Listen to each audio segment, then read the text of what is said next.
चलिए तो सीधे लिए चलते हैं संसद भवन, जहां की संसद की कार्रवाई शुरू हो रही है। Shrimati Nirmala Sitharaman ji, item number one.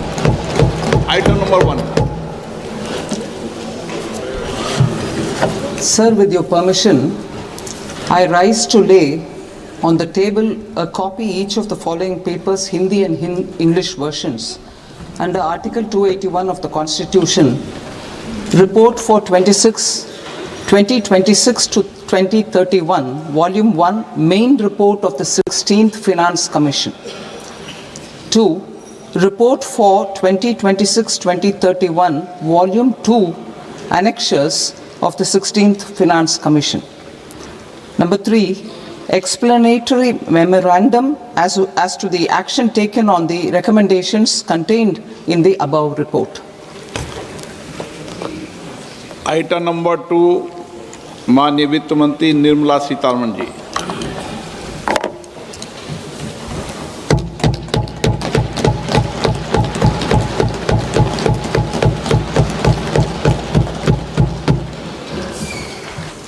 Honorable Speaker, sir, on the sacred occasion of Magh Purnima and the birth anniversary of Guru Ravidas, I present the budget for the year 2026-2027. Since we assumed office 12 years ago, India's economic trajectory has been marked by stability, fiscal discipline, sustained growth, and moderate inflation. This is the result of conscious choices we have made, even in times heightened uncertainty and disruption. Our government, led by Honorable Prime Minister Modi, has decisively and consistently chosen action over ambivalence, reform over rhetoric, and people over populism. We have pursued far-reaching structural reforms, fiscal prudence and monetary stability, whilst maintaining a strong thrust on public investment. Keeping Atmanirbharta as a lodestar, we have built domestic manufacturing capacity, energy security, and reduced critical import dependencies. Simultaneously, we have ensured that citizens benefit from every action of the government, undertaking reforms to support employment generation, agricultural productivity, household purchasing power, and universal services to people. These measures have delivered a high growth rate of around 7% and helped us make substantial strides in poverty reduction and improvement in the lives of our people. Today, we face an external environment in which trade and multilateralism are imperiled and access to resources and supply chains are disrupted. New technologies are transforming production systems while sharply increasing demands on water, energy, and critical minerals. India will continue to take confident steps towards Vikasit Bharat, balancing ambition with inclusion. As a growing economy with expanding trade and capital needs, India must also remain deeply integrated with global markets, exporting more and attracting stable long-term investment. As I begin Part A, I want to express my gratitude to the people for standing firmly with us as we forge our way together towards becoming one of the largest economies of the world.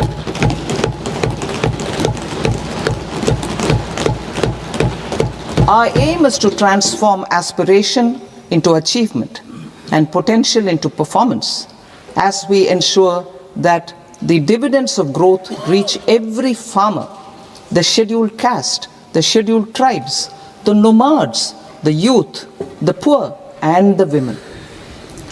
In Vikasit Bharat Young Leaders Dialogue 2026, several innovative ideas were shared with our Prime Minister which have inspired many of the proposals, making this a unique Yuva Shakti driven budget. Our government's sankalp is to focus on our poor, underprivileged, and the disadvantaged.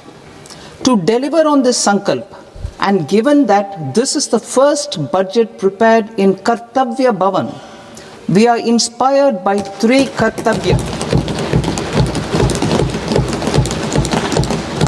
Our first Kartavya is to accelerate and sustain economic growth by enhancing productivity and competitiveness and building resilience to volatile global dynamics. Our second Kartavya is to fulfill aspirations of our people and build their capacity, making them strong partners in India's path to prosperity. Our third Kartavya, aligned with our vision of Sabka Saath, Sabka Vikas, is to ensure that every family, community, region, and sector has access to resources, amenities, and opportunities for meaningful participation. This threefold approach requires a supportive ecosystem. The first requirement is to sustain the momentum of structural reforms, continuous, adaptive, and forward-looking. Second, a robust and resilient financial sector is central to mobilizing savings, allocating capital efficiently, and managing risks. Third, cutting-edge technologies, including AI applications, can serve us as force multipliers for better governance. Reform Express. Our government has undertaken comprehensive reforms towards creating employment, boosting productivity, and accelerating growth. After the Prime Minister's announcement on Independence Day in 2025, over 350 reforms have been rolled out. This includes GST simplification, notification of labor codes, and rationalization of mandatory quality control orders. High-level committees have been formed, and in parallel, the central government is working with the state governments on deregulation and reducing compliance requirements. The Reform Express is well on its way and will maintain its momentum to help us fulfill our Kartavya. I now move to specific proposals. Under our first Kartavya, to accelerate and sustain economic growth, I propose interventions in 6 areas. 1. Scaling up manufacturing in 7 strategic and frontier sectors. 2. Rejuvenating legacy industrial sectors. 3. Creating champion MSMEs. 4. Delivering a powerful push for infrastructure. 5. Ensuring long-term security and stability. And 6. Developing city economic regions.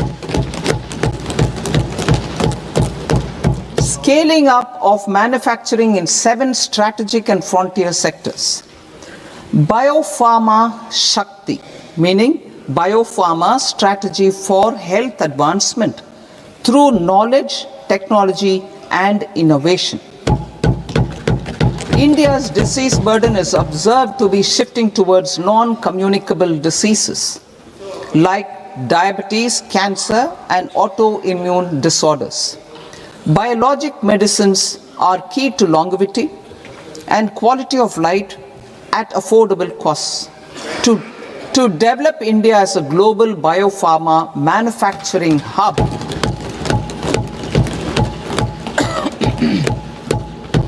I propose the Biopharma Shakti with an outlay of 10,000 crores over the next 5 years. This will build the ecosystem for domestic production of biologics and biosimilars. The strategy will include a biopharma focused network with 3 new national institutes of pharmaceutical education and research, popularly known as NIPERS, and upgrading 7 existing ones. It will also create a network of 1,000 accredited India clinical trials sites. We propose to strengthen the Central Drug Standard Control Organization to meet global standards and approve timeframes through and approval timeframes through a dedicated scientific review cadre and specialists. India's Semiconductor Mission 1.0 expanded India's semiconductor sector capabilities. Building on this, we will launch ISM 2.0 to produce equipment and materials, design full-stack Indian IP, and fortify supply chains. We will also focus on industry-led research and training centers to develop technology and skilled workforce. The Electronics Components Manufacturing Scheme, launched in April 2025 with an outlay of 22,919 crores, already has investment commitments at double the targets. We propose to increase the outlay to 40,000 crores to capitalize on this momentum.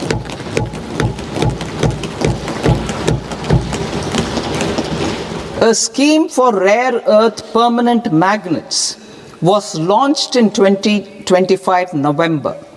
We now propose to support the mineral-rich states of Odisha, Kerala, Andhra Pradesh, and Tamil Nadu to establish dedicated rare earth corridors to promote mining, processing, research, and manufacturing.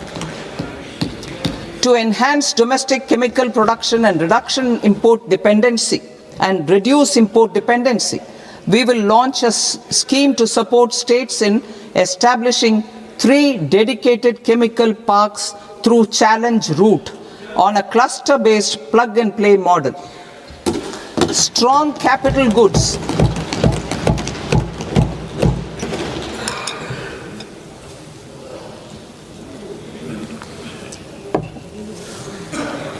Strong capital goods capability is a determinant of productivity and quality across different sectors. Towards building this capacity, I propose the following. High-tech tool rooms will be established by central public sector enterprises at 2 locations as digitally enabled automated service bureaus that locally design, test, and manufacture high-precision components at scale and at lower cost. 2. A scheme for enhancement of construction and infrastructure equipments will be introduced to strengthen domestic manufacturing of high value and technologically advanced CIE.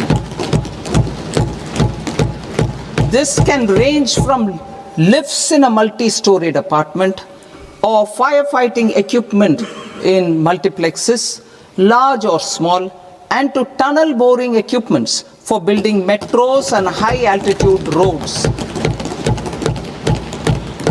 I also propose a scheme for container manufacturing to create a globally competitive container manufacturing ecosystem with a budgetary allocation of 10,000 crores over a 5-year period.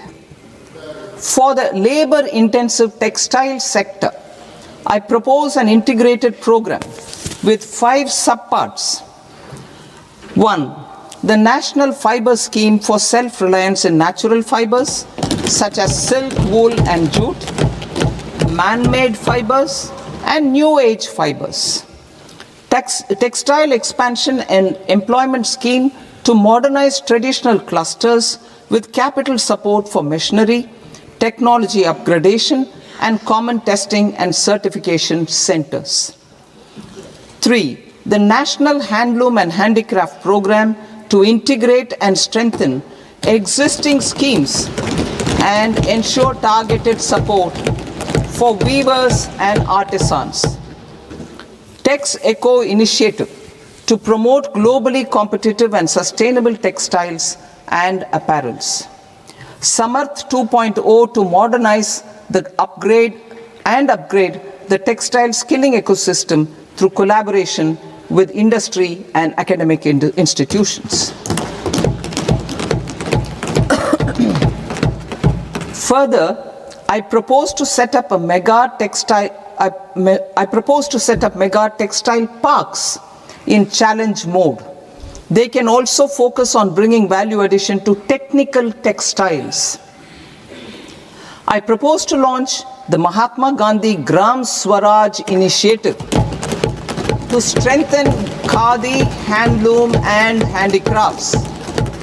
This will help in global market linkage and branding. It will streamline and support training, skilling, quality of process and production. This will benefit our weavers, village industries, One District, One Product ODOP initiative and also our rural youth. India has the potential to emerge as a global hub for high quality, affordable sports goods. I propose a dedicated initiative for sports goods that will promote manufacturing, research, and innovation in equipment design as well as material sciences. Rejuvenation of legacy industrial clusters. I propose to introduce a scheme to revive 200 legacy industrial clusters to improve their cost competitiveness and efficiency through infrastructure and technology upgradation. Creating champion SMEs and supporting micro enterprises. Recognizing MSMEs as a vital engine of growth, I propose a three-pronged approach to help them grow as champions. Equity support. I propose to introduce a dedicated 10,000 crores SME growth fund to create future champions, incentivizing enterprises based on select criteria. I also propose to top up the Self-Reliant India Fund set up in 2021 with 2,000 crores to continue support to micro enterprises and maintain their access to risk capital. Liquidity support. With TREDS, more than 7 lakh crore has been made available to MSMEs. To leverage its full potential, I propose 4 measures. 1. Mandate TREDS as the transaction settlement platform for all purchases from MSMEs by CPSEs, serving as a benchmark for other corporates. 2. Introduce a credit guarantee support mechanism through CGTMSE for invoice discounting on TREDS platform. 3. Link GEM with TREDS for sharing information with financiers about government purchases from MSMEs, encouraging cheaper and quicker financing. 4. Introduce TREDS receivables as asset-backed securities, helping develop a secondary market, enhancing liquidity and settlement of transactions. Professional support.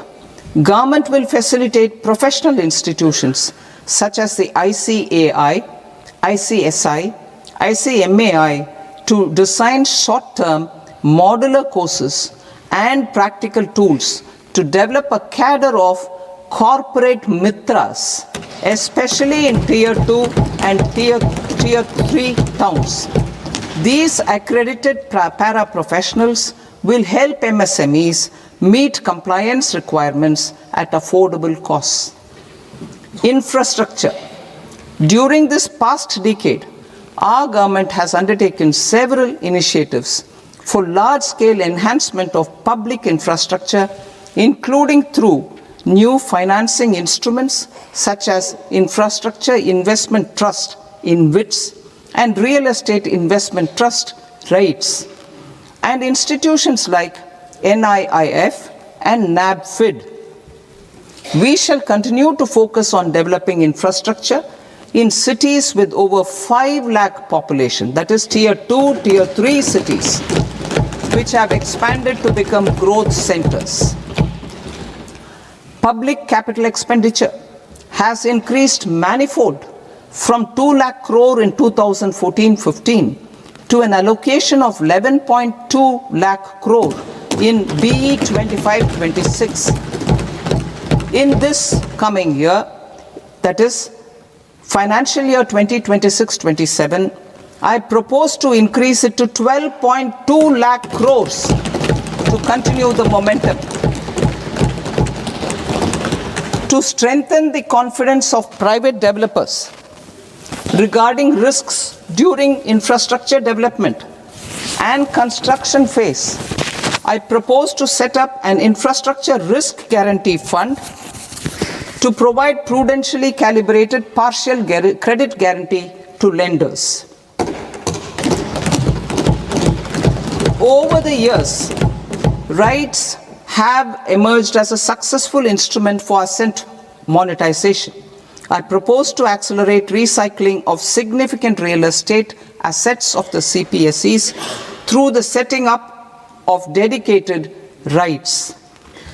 To promote environmentally sustainable movement of cargo, I propose to 1. Establish new dedicated freight corridors connecting Dankuni in the east to Surat in the west. Operationalize 20 new national waterways over the next 5 years, starting with National Waterways 5 in Orissa to connect mineral-rich areas of Talcher and Angul and industrial centers like Kalinga Nagar to the ports of Paradeep and Dhamra. Training institutes will be set up as regional centers of excellence for development of required manpower for these waterways. This will benefit youth in the entire stretch of the waterways to train and acquire skills. Further, a ship repair ecosystem catering to inland waterways will also be set up at Varanasi and Patna. And C. Launch a coastal cargo promotion scheme for incentivizing a modal shift from rail to road to increase the share of inland waterways and coastal shipping from 6% to 12% by 2047. To enhance last mile and remote connectivity and promote tourism, I propose to give incentives to indigenize manufacturing of seaplanes. A seaplane VGF scheme will be also introduced to provide support for operations. Carbon capture, utilization and storage. Aligning with the roadmap launched in December 2025, the carbon capture, utilization and storage technologies at scale will achieve higher readiness and in end-use application across 5 industrial sectors, including power, steel, cement, refineries, and chemicals. An outlay of 20,000 crore is proposed over the next 5 years for this purpose. City economic regions. Cities are India's engines of growth, innovation, and opportunities. We shall now focus on Tier 2, Tier 3 cities, and even temple towns, which need modern infrastructure and basic amenities. This budget aims to further amplify the potential of cities to deliver the economic power of agglomerations by mapping city economic regions based on their specific growth drivers. An allocation of 5,000 crore per CER over 5 years is proposed for implementing their plans through a challenge mode with a reform-cum-result-based financing mechanism. In order to promote environmentally sustainable passenger systems, we will develop 7 high-speed rail corridors between cities as growth connectors, namely Mumbai to Pune, Pune to Hyderabad, Hyderabad to Bengaluru, Hyderabad to Chennai, Chennai to Bengaluru, Delhi to Varanasi, Varanasi to Siliguri.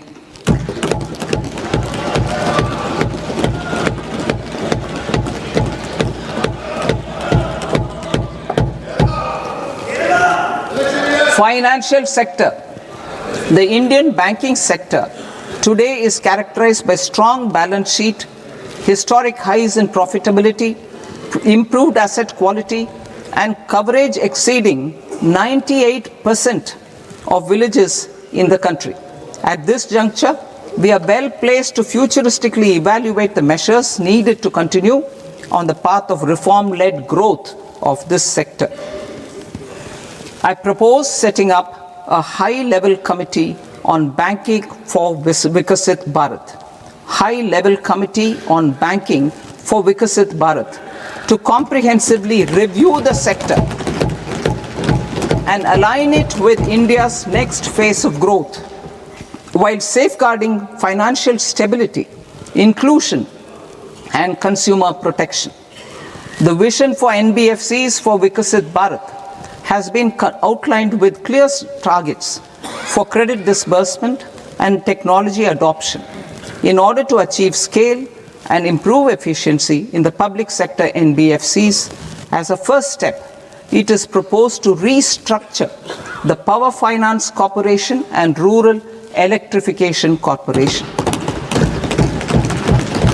I propose a comprehensive review of the foreign exchange management non-debt instruments rules to create a more contemporary, user-friendly framework for foreign investments consistent with India's evolving economic priorities. Corporate bond market. I propose to introduce a market-making framework with suitable access to funds and derivatives on corporate bond indices. I also propose to introduce total return swaps on corporate bonds. Municipal bonds. To encourage the issuance of municipal bonds of higher value by larger cities, I propose an incentive of 100 crore rupees for a single bond issuance. 100 crore rupees for a single bond issuance of more than 1,000 crore. The current scheme under Amrit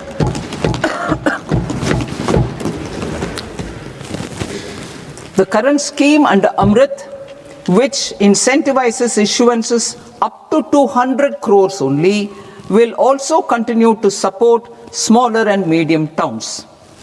That will also continue to support the smaller and medium towns. Ease of doing business. Individual persons resident outside India, PROI, will be permitted to invest in equity instruments of listed Indian companies through the portfolio investment scheme.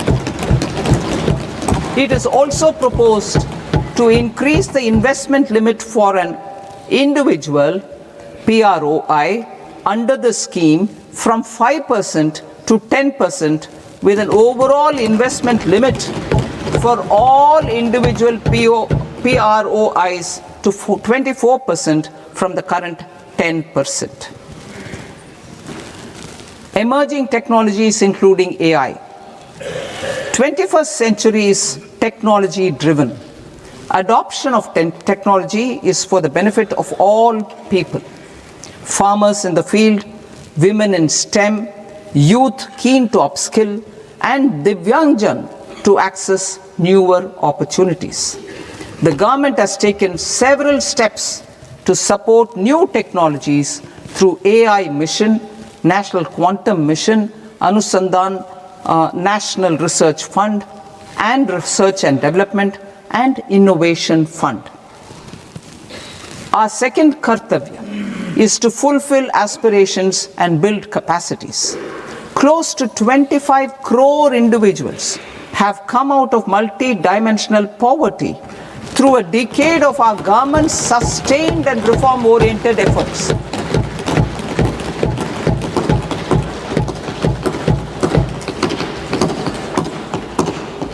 Our government has therefore decided to place a renewed emphasis on the service sector to provide a pathway to fulfilling aspirations of a youthful India with the following measures.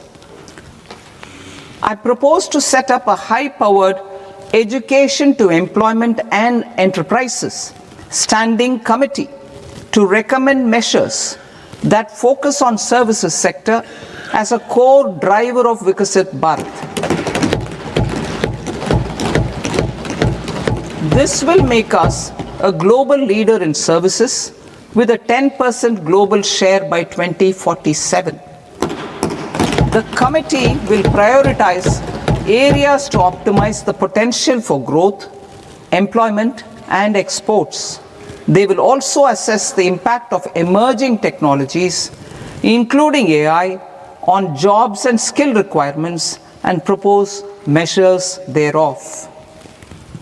To create a range of skilled career pathways, a new range of skilled career pathways for our youth, I propose interventions in the following sectors.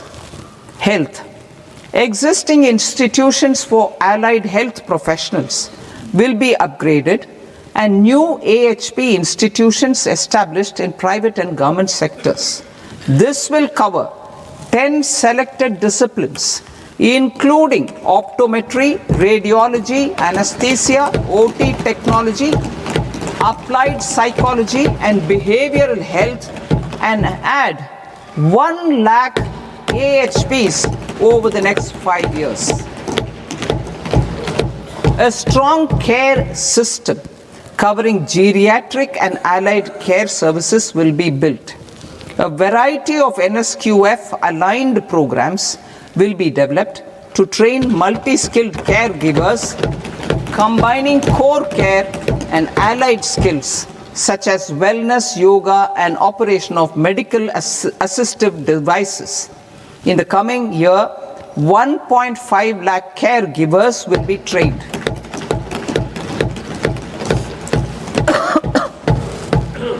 Hubs for medical value tourism.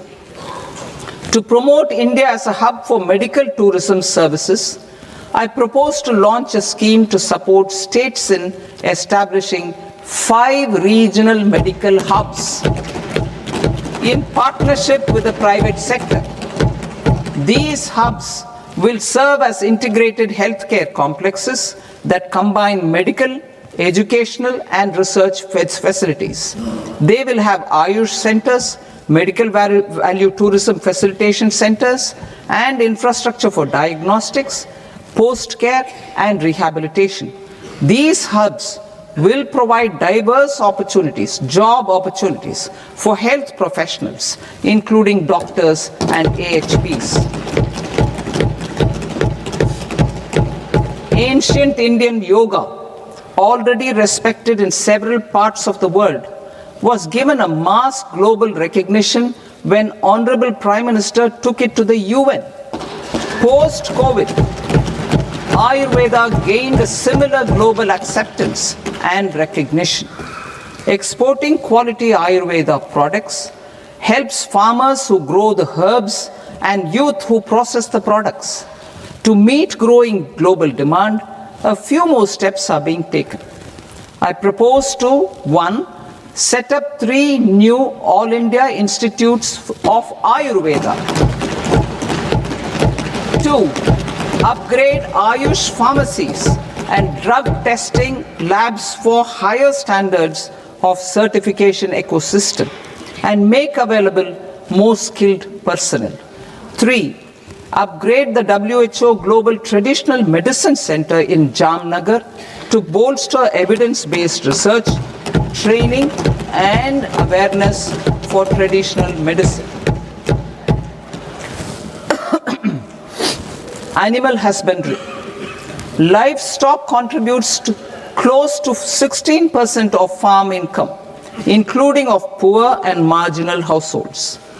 To scale up availability of veterinary professionals by more than 20,000, I propose to roll out a loan-linked capital subsidy support scheme for establishment of veterinary and para-veterinary colleges, veterinary hospitals, diagnostic laboratories, and breeding facilities in private sector. Collaboration between Indian and foreign institutions will also be facilitated. Orange economy. India's animation, visual effects, gaming and comics sector, AVGC sector, is a growing industry projected to require 2 million professionals by 2030. I propose to support the Indian Institute of Creative Technologies, Mumbai, in setting up AVGC content creator labs in 15,000 secondary schools all over the country and 500 colleges. The Indian design industry is expanding rapidly, and yet there is a shortage of Indian designers. I propose to establish, through challenge route, a new National Institute of Design to boost design education and development in the eastern region of India. Education. Our government will support states through challenge route in creating 5 university townships in the vicinity of major industrial and logistics corridors. These planned academic zones will host multiple universities, colleges and research institutions, skill centers and residential complexes. In higher education, STEM institutions, prolonged hours of study and laboratory work pose some challenges for girl students. Through VGF, Viability Gap Funding and capital support, one girls' hostel will be established in every district.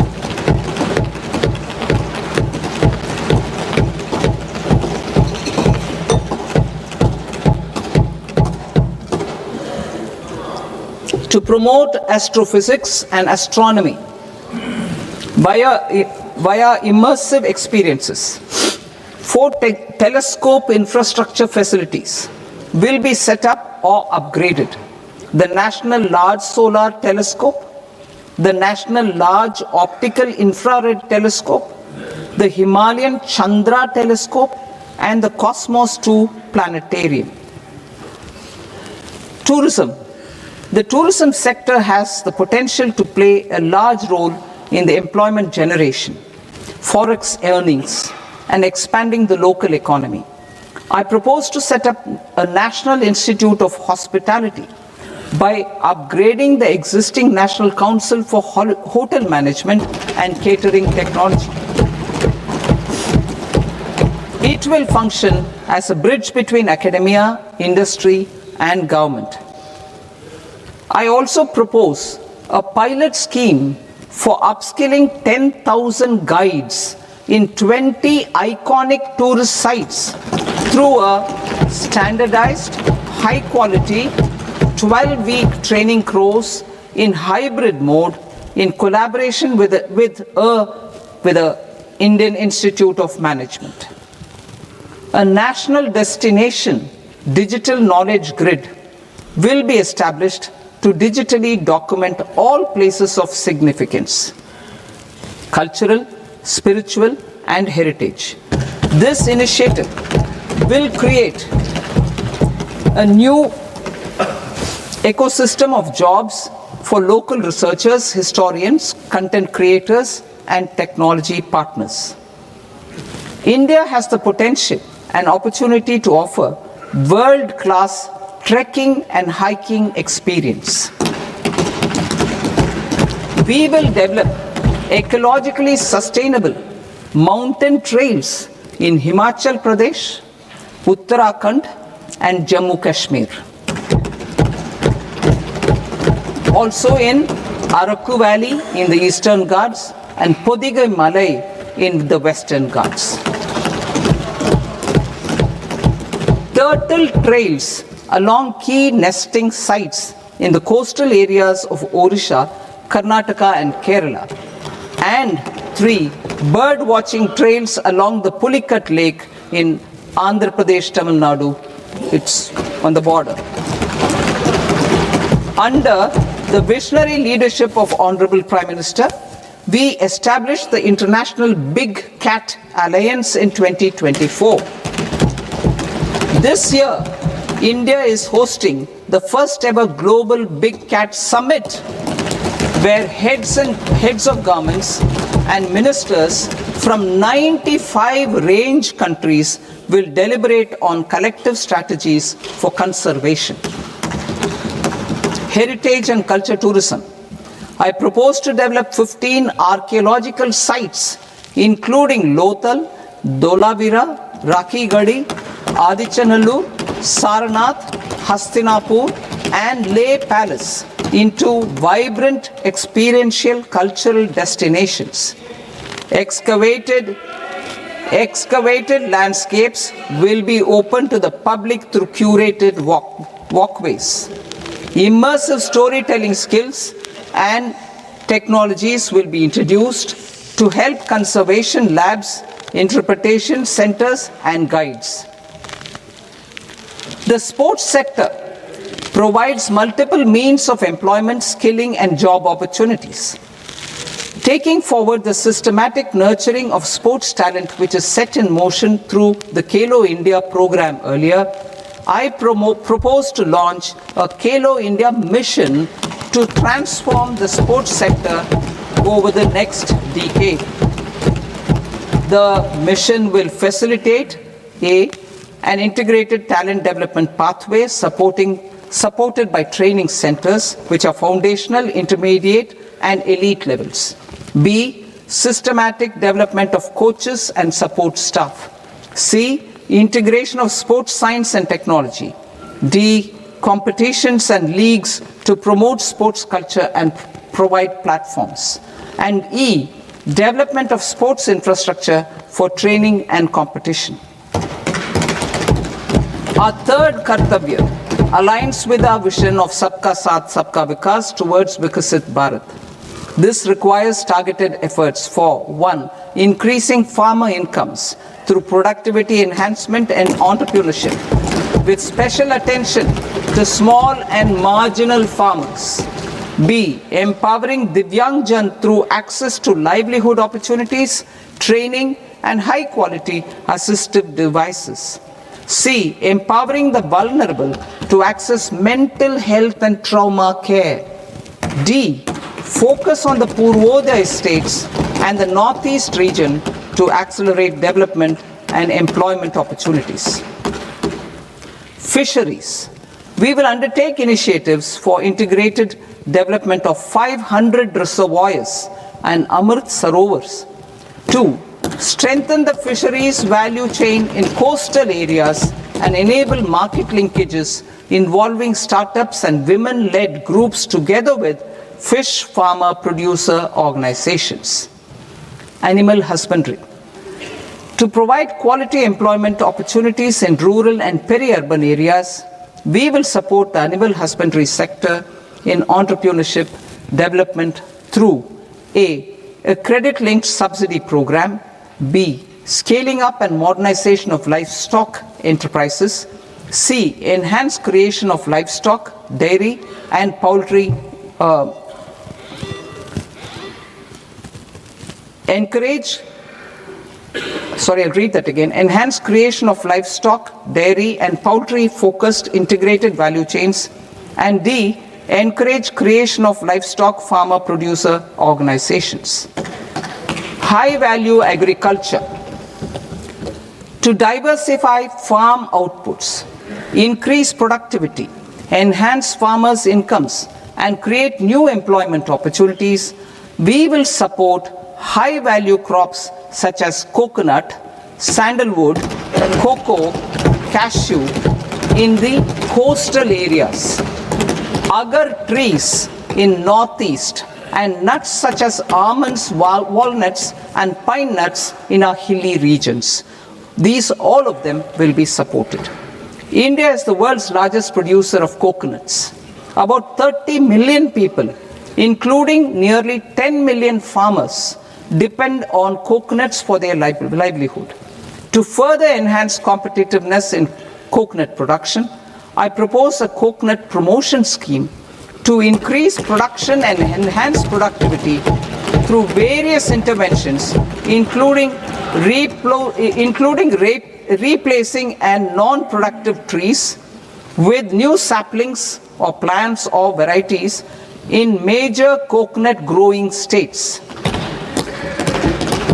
A dedicated program is proposed for Indian cashew and cocoa to make India self-reliant in raw cashew and coconut production and processing, enhance export competitiveness, and transform Indian cashew and Indian cocoa into premium global brands by 2030.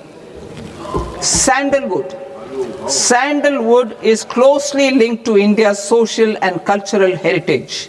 Our government will partner with state governments to promote focused cultivation and post-harvest processing to restore the glory of the Indian sandalwood ecosystem, to rejuvenate old, low-yielding orchards and expand high-density cultivation of walnuts, almonds, and pine nuts. We will support a dedicated program to enhance farmer incomes and in bringing value addition by engaging youth.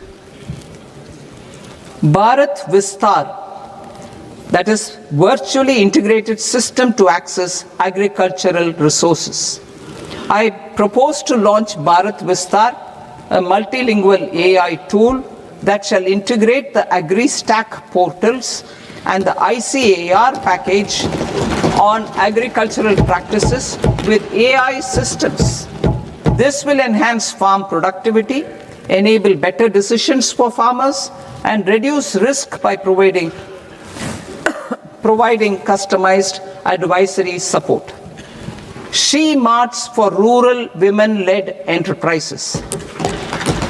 Building on the success of Lakpati Didi program, I propose to help women take the next step from credit-linked livelihoods to being owners of enterprises. Self-help entrepreneur, She Marts will be set up as community-owned retail outlets within the cluster-level federations through enhanced and innovative financing instruments. Empowering Divyangjan. Divyangjan Kaushal Yojana. Information technology, AVGC sectors, hospitality and food and beverages sectors often offer task-oriented and process-driven roles which are suitable for Divyangjan. We will ensure dignified livelihood opportunities through industry-relevant and customized training specific to each Divyangjan group. Divyang Sahara Yojana. Timely access to high-quality assistive devices for all eligible Divyangjan is a fundamental need. I propose to 1. Support the Artificial Limbs Manufacturing Corporation of India, Alimco, to set up and to scale up production of assistive devices, invest in R&D and AI integration, strengthen PM Divyasha Kendras, and support setting up of assistive technology marts as modern retail style centers where Divyangjan and senior citizens can see, try and purchase assistive products. Reaffirming our commitment to mental health and trauma care. There are no national institutes for mental health care in North India. We will therefore set up a NIMHANS 2 and also upgrade national mental health institutes in Ranchi and in Tezpur as regional apex institutions. Emergencies expose families, particularly the poor and vulnerable, to unexpected expenditure. We will strengthen and increase these capacities by 50% in district hospitals by establishing emergency and trauma care centers. Focus on Purvodaya states and northeastern regions. Purvodaya, I propose the development of an integrated East Coast industrial corridor with a well-connected node at Durgapur, creation of 5 tourism destinations in 5 Purvodaya states, and the provision of 4,000 e-buses.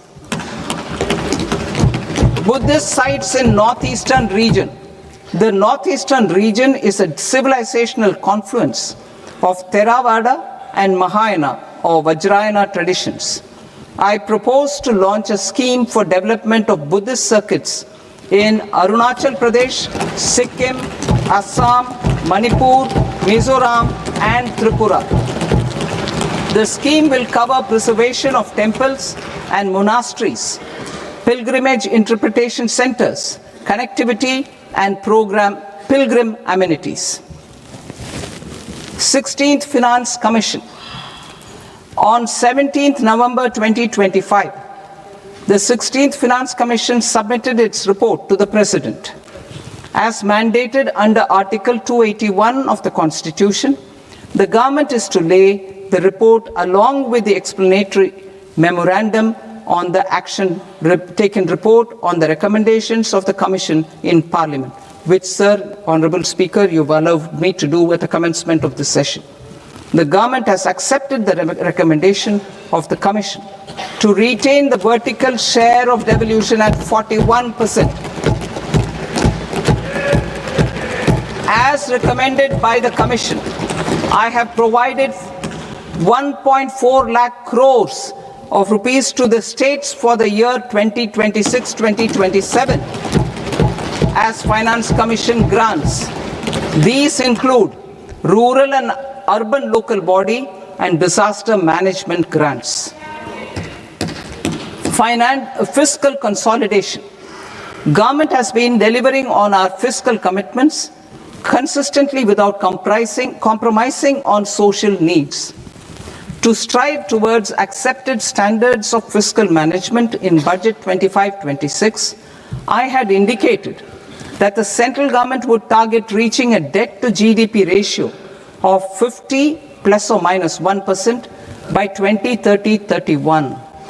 In line with this, the debt to GDP ratio is estimated to be 55.6% of GDP in BE 26-27.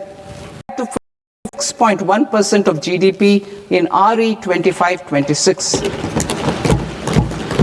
A declining debt to GDP ratio will gradually free up resources for priority sector lending and expenditure by reducing the outgo on interest payments. One of the main operational instruments for debt targeting is the fiscal deficit. I am happy to inform this august House that I fulfilled my commitment made in 2021-2022 to reduce fiscal deficit below 4.5% of GDP by 25-26.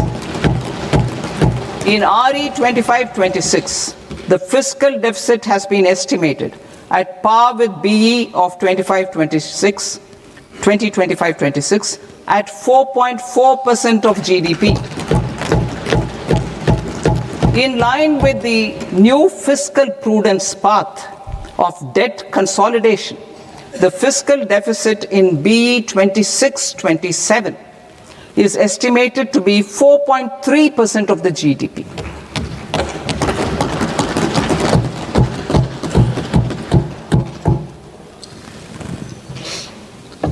The revised estimates of the non-debt receipts are 34 lakh crore rupees, of which the centre's net tax receipts are 26.7 lakh crore.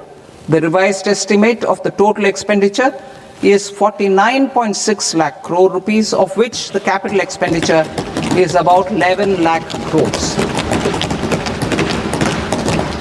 Budget estimates 2026 to 2027. Coming to 26-27, the non-debt receipts and the total expenditure are estimated as 36.5 lakh crore and 53.5 lakh crore respectively. The centre's net tax receipts are estimated at 28.7 lakh crore rupees. To finance the fiscal deficit, the net market borrowings from dated securities are estimated at 11.7 lakh crore rupees. The balance financing is expected to come from small savings and other sources.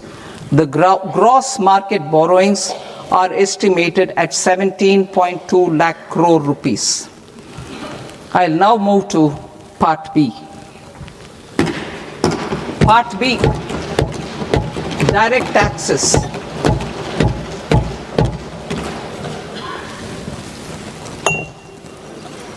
Honorable Speaker, sir, I now present my proposals on direct taxes. New Income Tax Act. In July 2024, I announced a comprehensive review of the Income Tax Act 1961.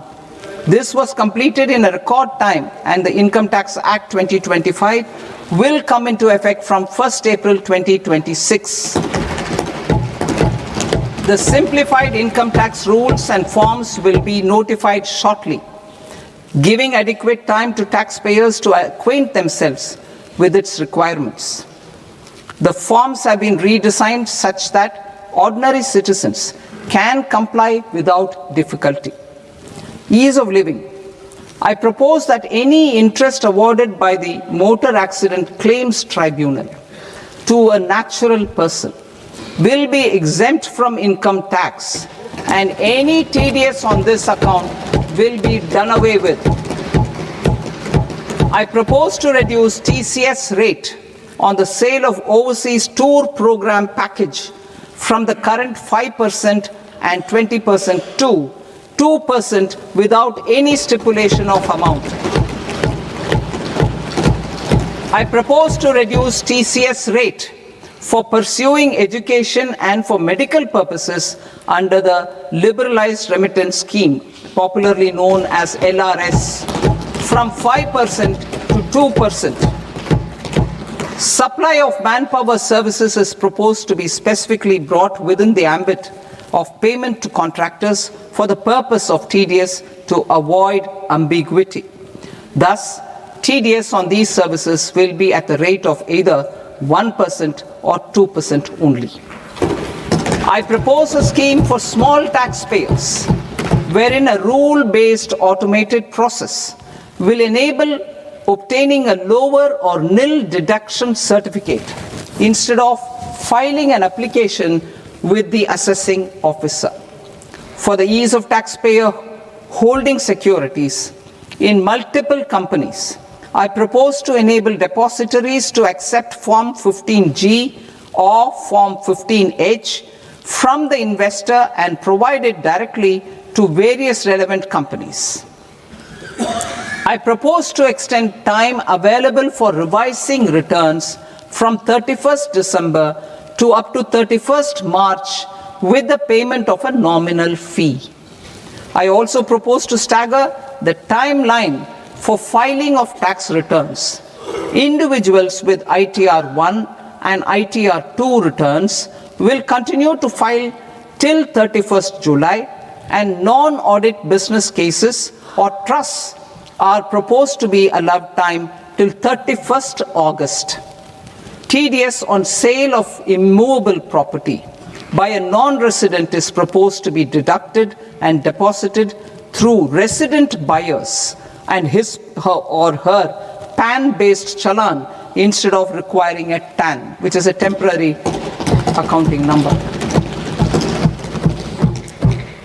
To address practical issues of small taxpayers like students, young professionals, tech employees, relocated NRIs, and such others, I propose to introduce a one-time 6-month foreign asset disclosure scheme for these taxpayers to disclose income or assets below a certain size.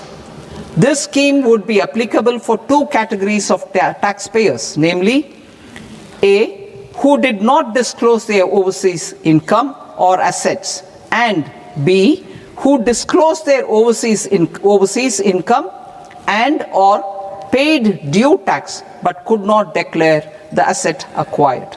For category A, the limit of undisclosed income or asset is proposed to be up to 1 crore rupees. They need to pay 30% of fair market value of asset or 30% of undisclosed income as tax and 30% as additional income tax in lieu of penalty and would thereby get immunity from prosecution. For category B, asset value is proposed to be up to 5 crore rupees. Here, immunity from both penalty and prosecution will be available with a payment of fee of 1 lakh rupees. Rationalizing penalty and prosecution. Multiplicity of proceedings are hindrance to the ease of doing business. I propose to integrate assessment and penalty proceedings by way of a common order for both. There will be no interest liability on the taxpayer on the penalty amount for the period of appeal before the first appellate authority, irrespective of the outcome of appeal process. Further, quantum of prepayment is being reduced from 20% to 10% and will continue to be calculated only on core tax demand. As an additional measure for reducing litigation, I propose to allow taxpayers to update their returns even after reassessment proceedings have been initiated and an additional 10% tax rate over and above the rate applicable for the relevant year.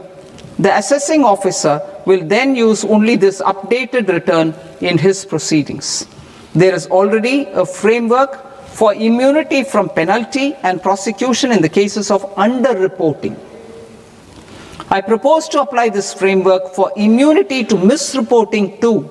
However, in such a case, the taxpayer will need to pay 100% of the tax amount as an additional income tax over and above the tax and interest due. Penalties for certain technical defaults, such as failure to get accounts audited, non-furnishing of transfer pricing audit report, and default in furnishing statement for financial transactions are proposed to be converted into fee.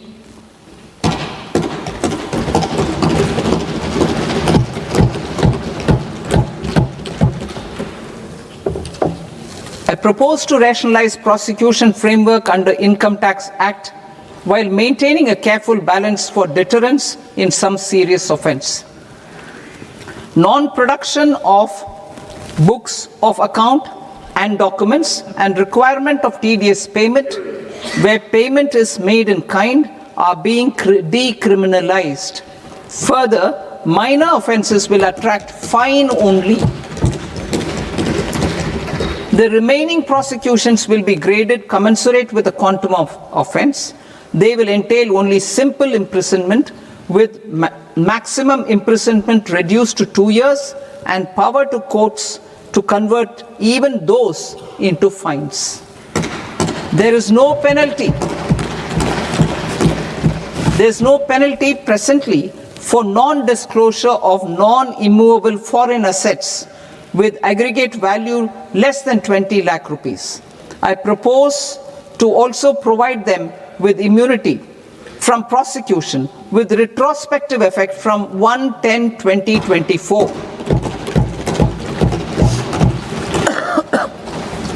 Cooperatives. Deduction is already allowed to a primary cooperative society engaged in supplying milk, oilseeds, fruits or vegetables raised or grown by its members. I propose to extend this deduction to also include supply of cattle feed and cotton seed produced by its members.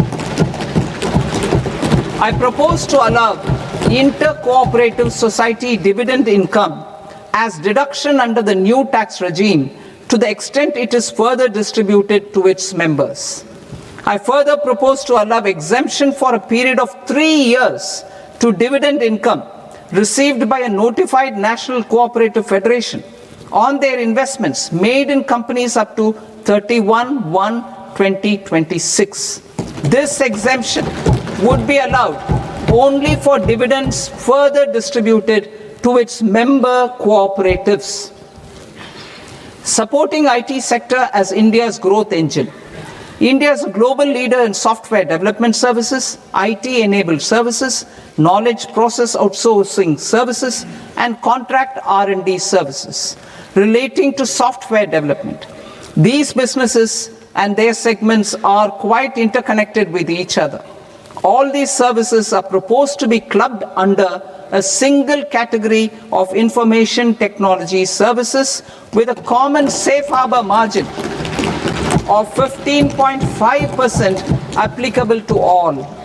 The threshold for availing safe harbor for IT services is being enhanced substantially from 300 crore rupees to 2,000 crore rupees.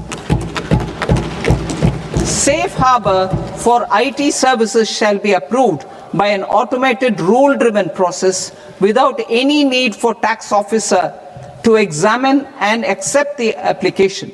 Once applied by an IT services company, the same safe harbor can be continued for a period of 5 years at a stretch at its choice. For IT services companies who want to conclude advanced pricing agreement, APA, I propose to fast-track unilateral APA process for IT services and endeavor to conclude it within a period of 2 years. The period of 2 years can be extended by a further period of 6 months on taxpayers' request. I propose to extend the facility of modified returns available to the entity entering APA to its associated entities also. Attracting global business and investment. Recognizing the need to enable critical infrastructure and boost investment in data centers, I propose to provide tax holiday till 2047 to any foreign company that provides cloud services to customers globally by using data center services from India. It will, however, need to provide services to Indian customers through an Indian reseller entity. I also propose to provide a safe harbor of 15% on cost in case the company providing data center services from India is a related entity. To harness the efficiency of just-in-time logistics for electronic manufacturing, I propose to provide safe harbor to non-residents for component warehousing in a bonded warehouse at a profit margin of 2% of the invoice value. The resultant tax of about 0.7% will be much lower than in competing jurisdictions. To provide fillip to toll manufacturing in India, I propose to provide exemption from income tax for 5 years to any non-resident who provides capital goods, equipment, or tooling to any toll manufacturer in a bonded zone. To encourage vast pool of global talent to work in India for a longer period of time, I propose to provide exemption to global, non-India sourced income of a non-resident expert for a stay period of 5 years under notified schemes.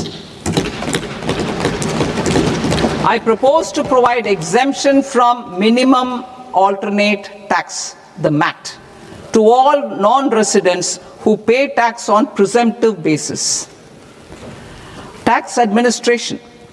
I propose to constitute a joint committee of Ministry of Corporate Affairs and Central Board of Direct Taxes for incorporating the requirements of income computation and disclosure standards, the ICDS, in the Indian Accounting Standards Ind AS itself. Separate accounting requirement based on ICDS will be done away with from the tax year 27-28. To support Prime Minister Modi's vision of homegrown accounting and advisory firms to become global leaders, I propose to rationalize the definition of accountant for the purposes of safe harbor rules. Other tax proposals. Change in taxation of buyback was brought in to address the improper use of buyback route by promoters. In the interest of minority shareholders, I propose to tax buyback for all types of shareholders as capital gains. However, to disincentivize misuse of tax arbitrage, promoters will pay an additional buyback tax. This will make effective tax 22% for corporate promoters. For non-corporate promoters, the effective tax will be 30%. TCS rate for sellers of specific goods, namely alcoholic liquor, scrap, and minerals, will be rationalized to 2%, and that on tendu leaves will be reduced from 5% to 2%.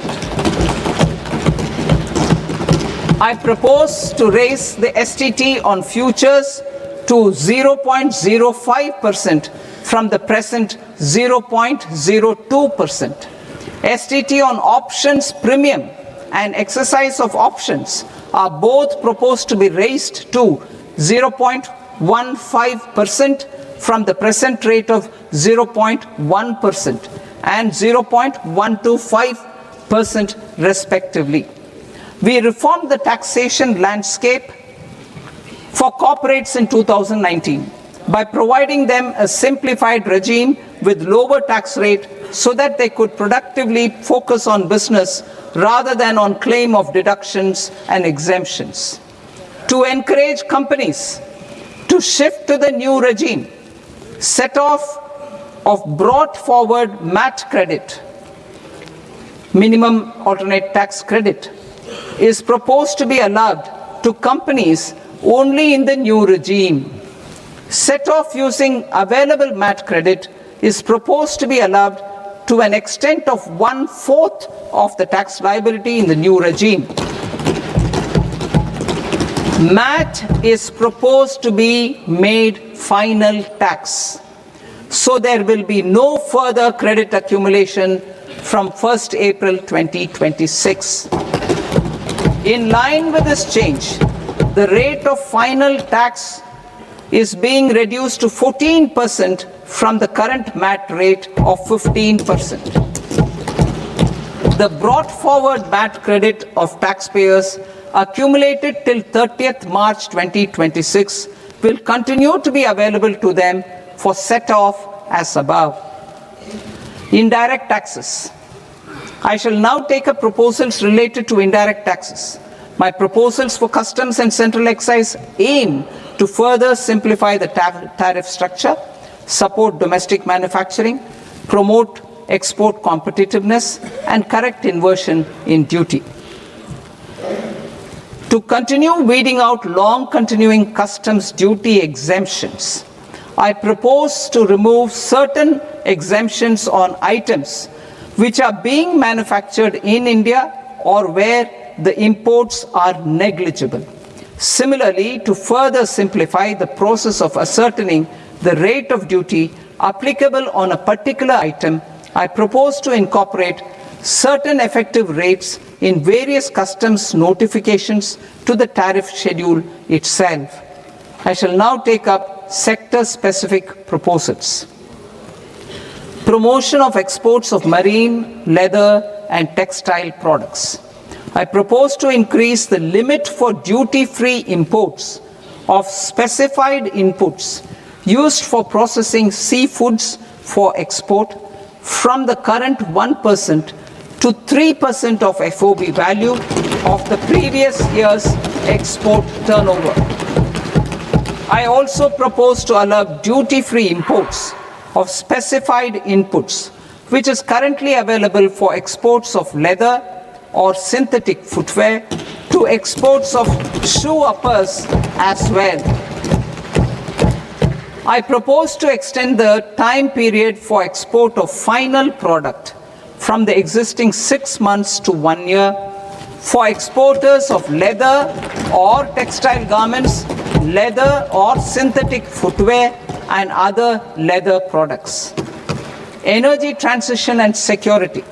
I propose to extend the basic customs duty exemption given to capital goods used for manufacturing lithium-ion cells for batteries to those used for manufacturing lithium-ion cells for battery energy storage systems also.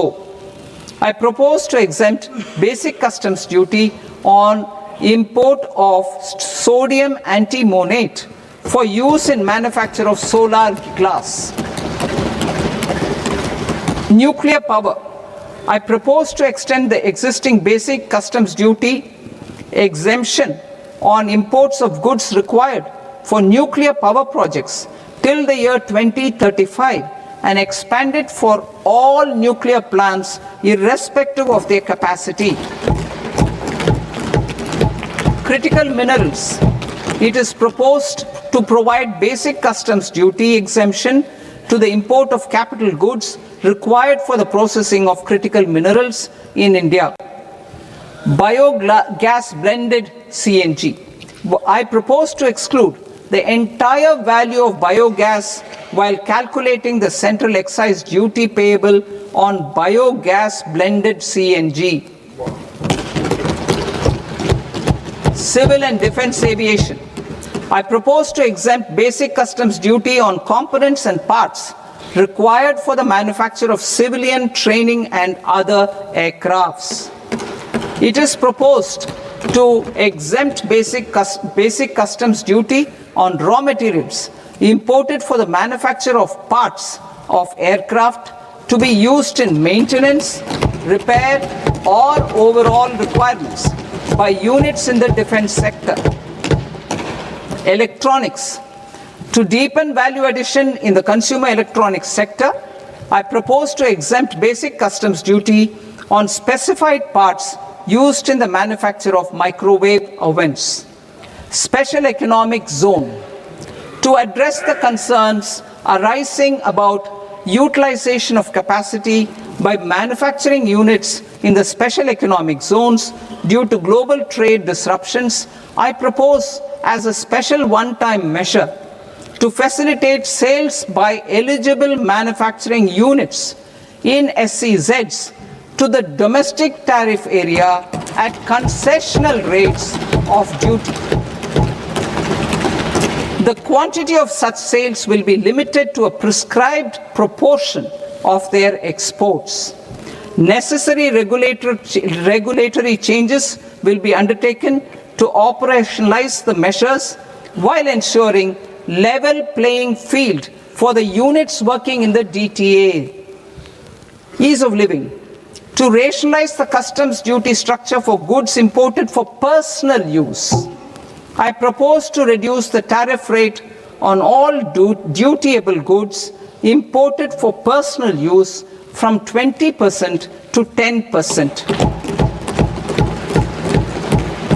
To provide relief to patients, particularly those suffering from cancer, I propose to exempt basic customs duty on 17 drugs or medicines. I propose also to add 7 more rare diseases for the purposes of exempting import duties on personal imports of drugs, medicines, and food for special medical purposes used in their treatment. Customs process. India's role and share in the global trade is poised for a major leap in line with our ambition and journey towards Vikasit Bharat. In this regard, I propose many measures for custom processes to have minimal intervention for smoother and faster movement of goods and greater certainty to the trade. Trust-based systems. I propose to enhance duty deferral period for Tier 2 and Tier 3 authorized economic operators, known as AEOs, from 15 days to 30 days. I propose to provide eligible manufacturer importers the same duty deferral facility. This should encourage them to get themselves accredited as a full-fledged Tier 3 AEO in due course. To provide greater certainty and for better business planning, I propose to extend validity period of advance ruling binding on customs from the present 3 years to 5 years. In the spirit of the whole of government approach,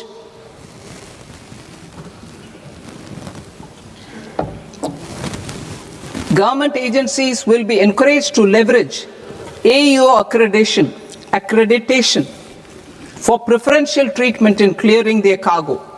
Regular importers with trusted long-standing supply chains will be recognized in the risk system so that the need for verification of their cargo every time can be minimized. Export cargo using electronic sealing. Export cargo using electronic sealing will be provided through clearance from the factory premises to the ship. For import of goods not needing any compliance, filing of bill of entry by a trusted importer and arrival of goods will automatically notify customs for completing their clearance formalities. This will enable goods to be released immediately on arrival. The customs warehouse framework will be transformed into a warehouse operator-centric system with a self-declarations, electronic tracking, and risk-based audit. These reforms will move away from the current system of officer-dependent approvals and reduce transaction delays and compliance costs. Ease of doing business. Approvals required for cargo clearance from various government agencies will be seamlessly processed through a single and interconnected digital window by the end of the financial year.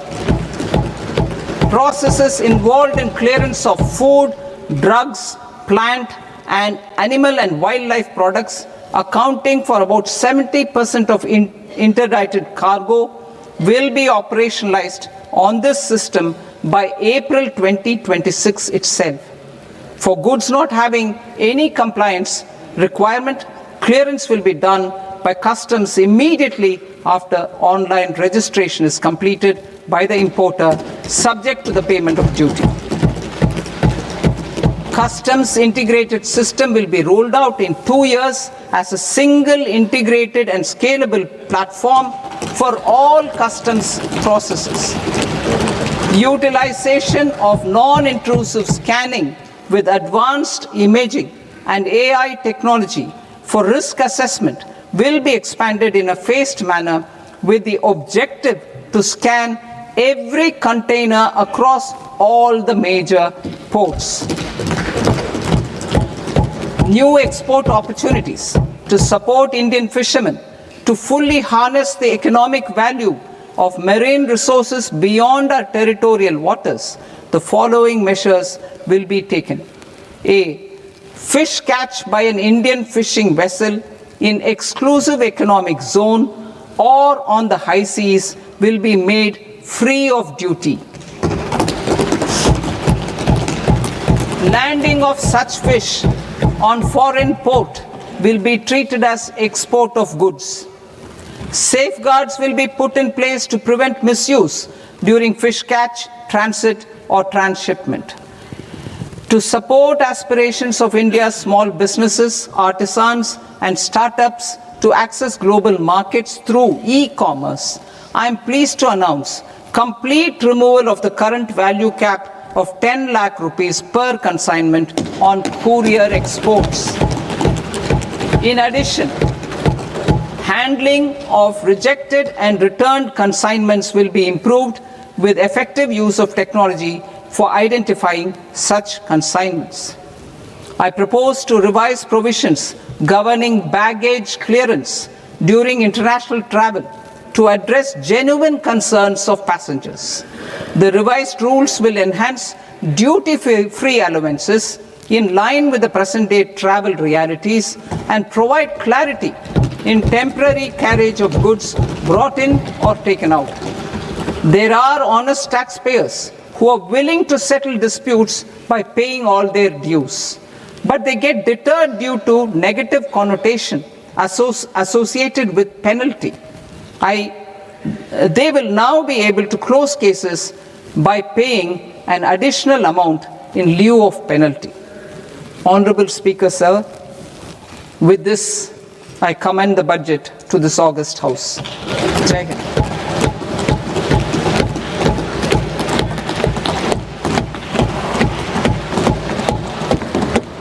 One and a half hours. Item number 3 माननीय वित्त मंत्री जी।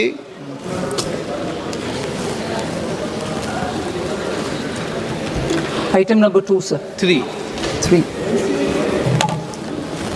Sir, with your permission, I rise to lay on the table of the following statements under Section 3, 1 of the Fiscal Responsibility and Budget Management Act of 2003. Medium-term fiscal policy, fiscal policy strategy statement, and macroeconomic framework statement. Item number 4 माननीय वित्त मंत्री जी। Sir, with your permission, I move for leave to introduce the Finance Bill 2026. प्रश्न ये कि विधेयक को पुनर्स्थापित करने की अनुमति प्रदान की जाए।